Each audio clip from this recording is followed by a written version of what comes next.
dân cắn xiang mô cắn xiang sừng lao ê tin hà phê lên na bên ra rắc ser tôn hà ê lại ram cha luôn hậu yang in rắc tia tôn hà anh kêu cầm ê cha mi ram thom chi lê chiao ê si lô hậu va lê ngài lâu đinh in lại ram ê chung hoa chiang ni khoang lê dar lam phun ting he mi phun ê ting a kan se za pi la lo boy ba pe mi nun phung ê chu li sen ko ki le van sham de tiang ê mi phun ting le lai nun lo mi zu ne na se lo ê an song ê mi phun dang ê zong a lai kut xoa ki le pon ven ê zong in ê mi phun ting ê kan si na lang tar mo ram za chui pur te lao en sang ling se lo tin dir pi lo zang a ne chang tar ruang ni ê tao ti lao in lai dong thong tung tu a si ê si lo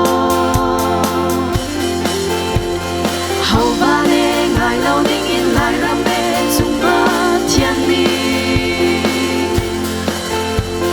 khoang lê dar lam phun ting he mi phun ê ting a kan se za pi la la boy ba pe mi nun phung ê chu di se kho ki le van sham de tiang ê mi phun ting le lai nun do mi zu ne na se lo ê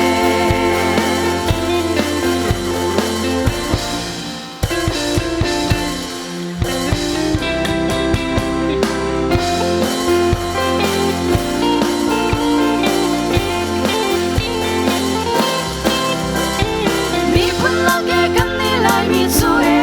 hol le ka rum mi lai mi phun kan si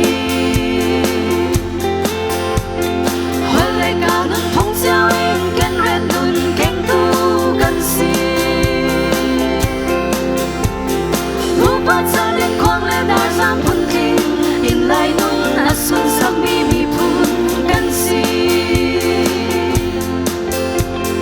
tu a chung phun chap chi mo ji su ê nun phung ni ê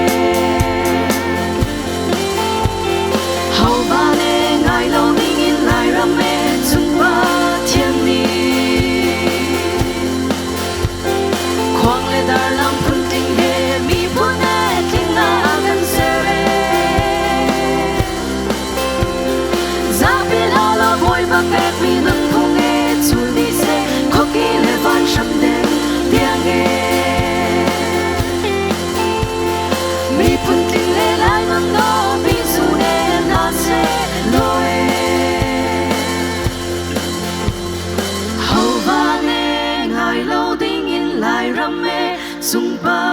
thiên ni khoang lê dar lam phun ting he mi phun ê ting a kan se